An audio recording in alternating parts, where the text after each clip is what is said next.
Will I die if I have HIV? Does HIV have cure? How can I prevent my child from being HIV positive? Hello friend, happy new month. Hope you're having a great time. So today we are going to be talking about a particular topic. We're going to be talking about our health, and the topic we're going to be discussing today is HIV. And someone might be asking, why do I want to talk about HIV? The reason is because every 1st of December is a day recognized all over the world as World AIDS Day. And on that day, we come together to create awareness, to let people know that HIV is still among us. We encourage people to go for testing, to know their status. Those who are negative should take a precautive measure, that's preventive measure, and those who are found to be positive should take their treatment very serious. I'm also going to be addressing some vital and important questions some people are asking. And some of these questions, I will answer them at the end of this lesson. So please make sure you watch till end. So some of the questions that many people have been asking include, will I die if I have HIV? The second one is, does HIV have cure? The third one is, as a mother that is positive, how can I prevent my child from being HIV positive? And then another question is still this: my partner is HIV positive and I'm negative. So how can I stay with him and still remain negative? So answers to all of these questions are going to be provided at the end of this lesson. So don't go nowhere. We are also going to be addressing some other issues that are surrounding HIV. And one of that issue is misinformation. Many people do not have the right information about HIV. And one of the deadliest information is that many people see HIV as a death sentence. HIV is not a death sentence. There are other infections, other viruses that are way deadlier than HIV. Why am I trying to address this question? Is because most people who are newly diagnosed as to be HIV positive, most of them go to the extent of taking their life. Some of them begin to see themselves as a monster. Some of them begin to see themselves as an outcast. They no longer see themselves as human.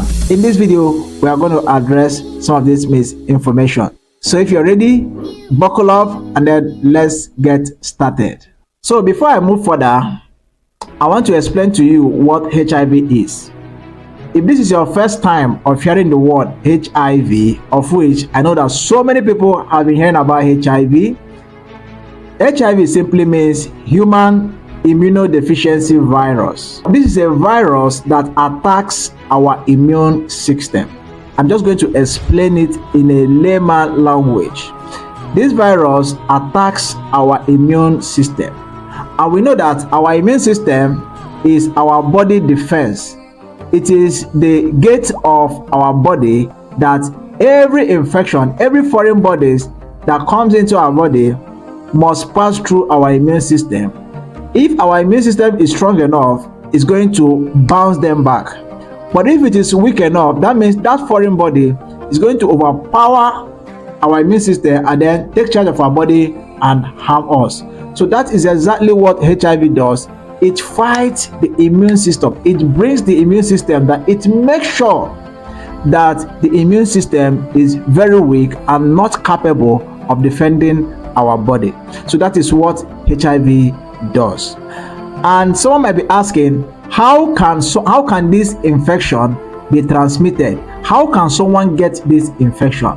So I'm going to give you a few ways through which someone can contact this HIV virus. And one of the most common ways through which people contact HIV virus is through unprotected sex. Having sex without condom with someone that already have HIV, so you can one can easily contact it. Then two is when you are sharing sharp objects with someone that has HIV. it's easy for you to contact it. For example, those of you that goes to barbering salon to barb their hair, sharing of clipper. That's why I encourage that you have your own clipper. Even if you don't have your own clipper, make sure that at every barbering salon, make sure that they have sterilizer, which they use to sterilize or which they use to clean their clipper before they use it on someone else. Another way is also those who use needles, syringes and needle to inject something into their body. That person you are sharing that needle with, you do not know his or her status, so it can easily, in fact, it is even direct. That one no gets, that one doesn't have anything to stop it. It's direct transfer from one person to another. Then another means is through blood transfusion. You are transfusing blood from one person to another. That is why we encourage screening of blood before transfusion. Another one is through childbirth. Yes, through childbirth. If a mother who is a positive becomes pregnant and she refuses to take her medication, she can easily transfer this virus to her child during birth. So these are a few ways through which someone can contact HIV, or through which HIV can be transmitted from one person to another. So the next thing I want to talk about is, how do you know that someone has HIV? The general slogan is that HIV no dey show for face.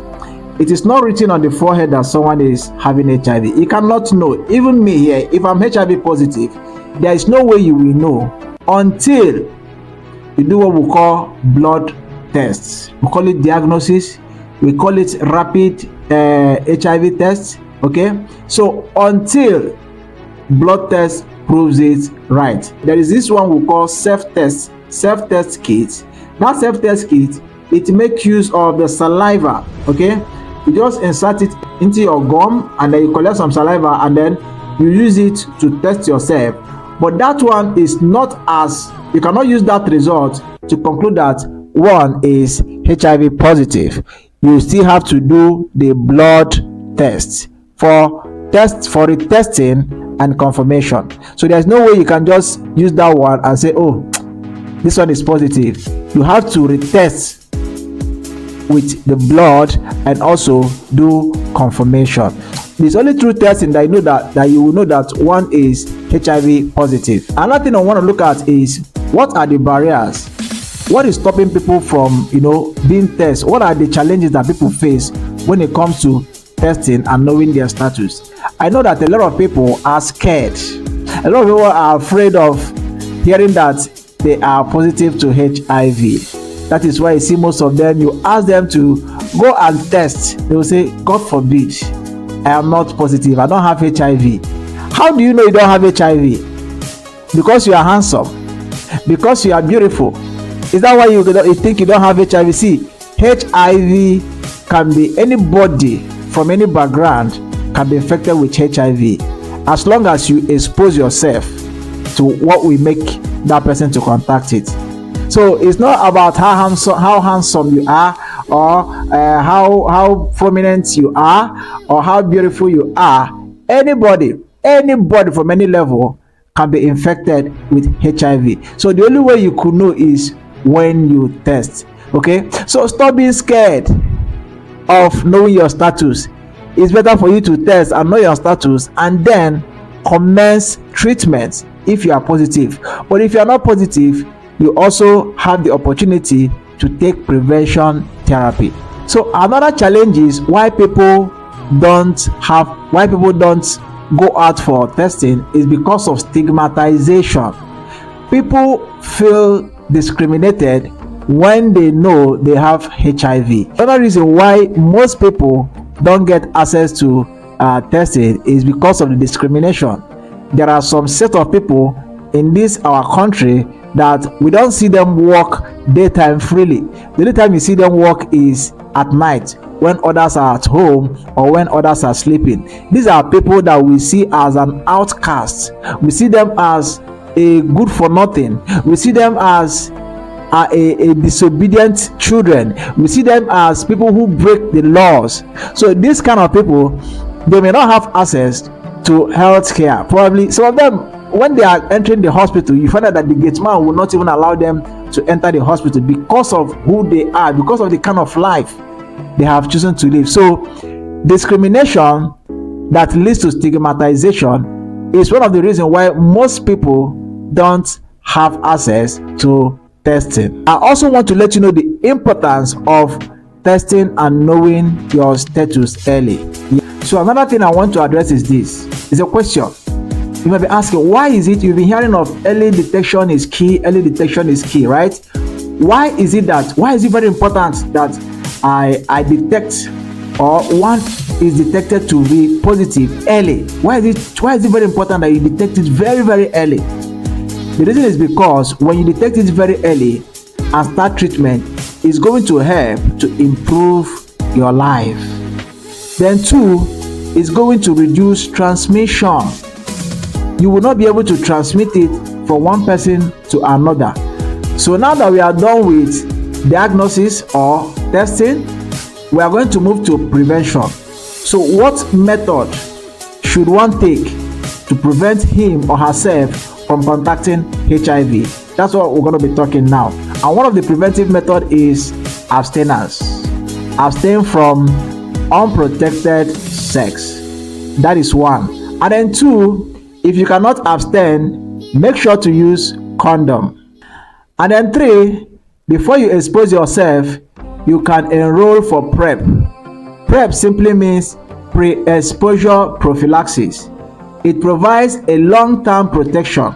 You can visit any clinic or any of the testing points.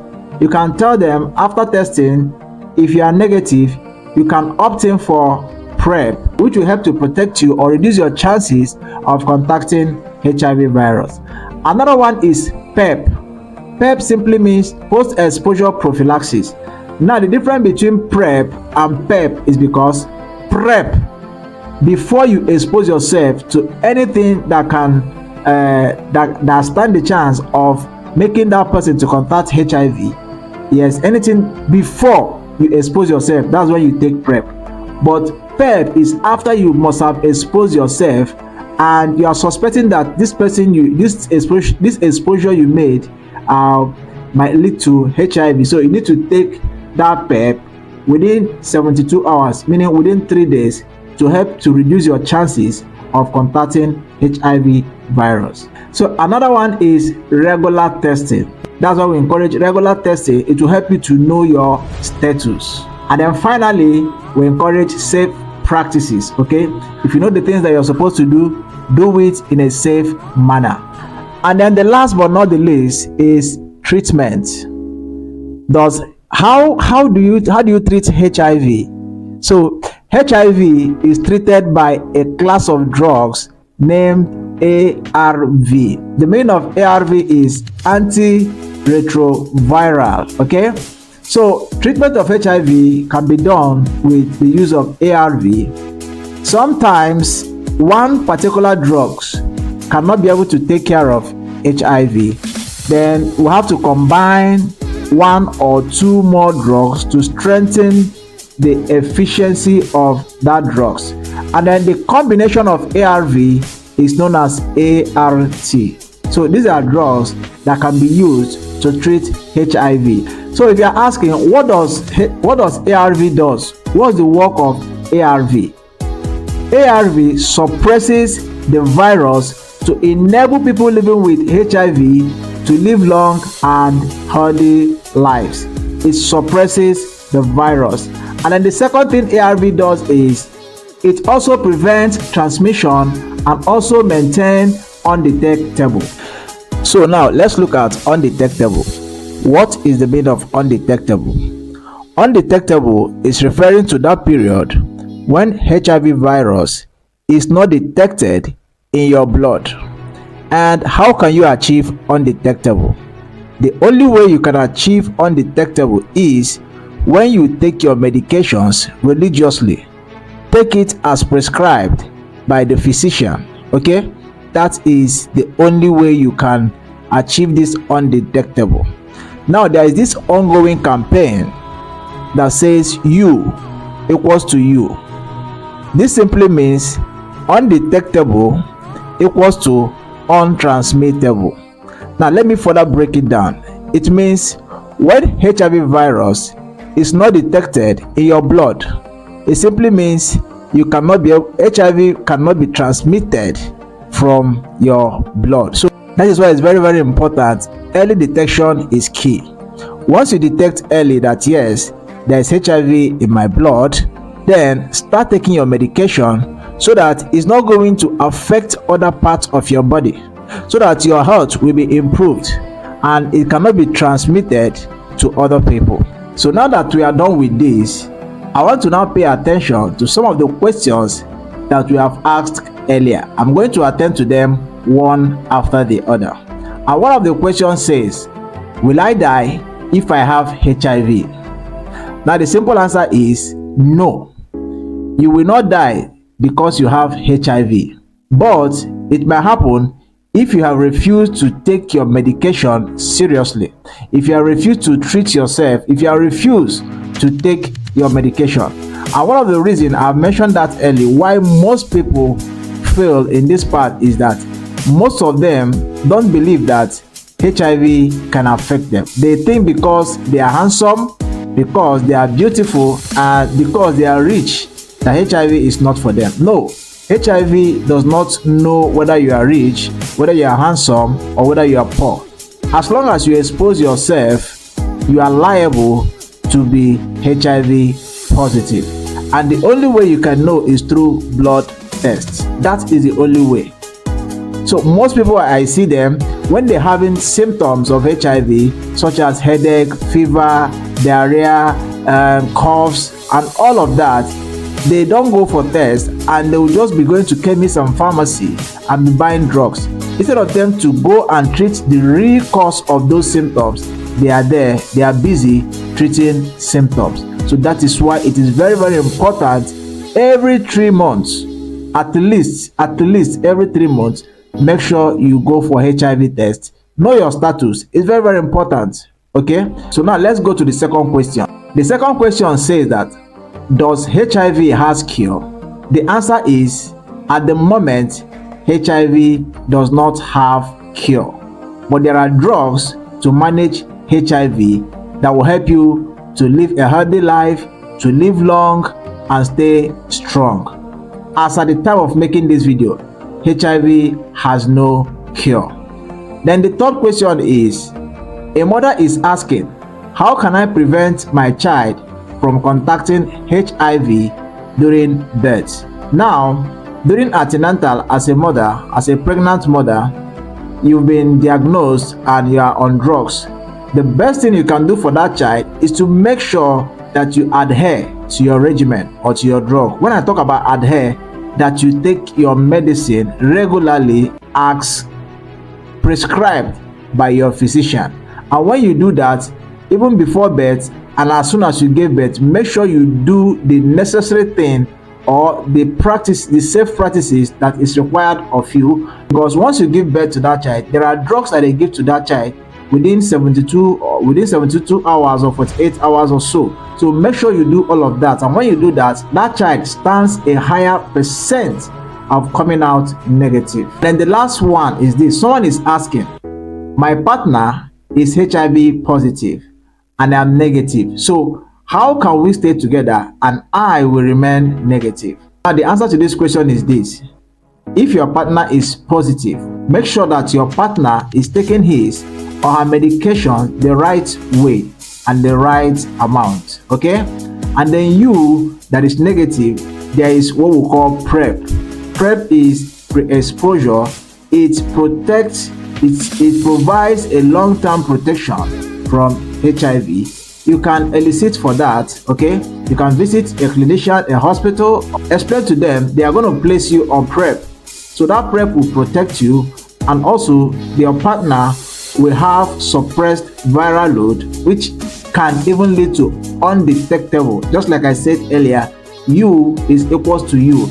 If your partner's viral load is undetectable, that means it is untransmittable, and you too, you will also protect yourself with the use of PrEP. I believe I have answered some of those questions. If you have any other question regarding HIV virus, you can also put it in the comment section. I want to believe that you have learned so much from this video. If so, I need you to give it a like, drop your comment below, and share this video so that others will learn. And if you are not following me, I need you to do that now. Click the button on my profile to follow me on Facebook, TikTok, YouTube. If you are not subscribed to my YouTube channel, make sure you subscribe. Or if you are watching this on Facebook, you can check the link below this video or in the comment section. Make sure you are following me on TikTok. Make sure you are subscribed to my YouTube channel for future updates. Thanks for watching. Till I'll see you in my next video. Bye bye.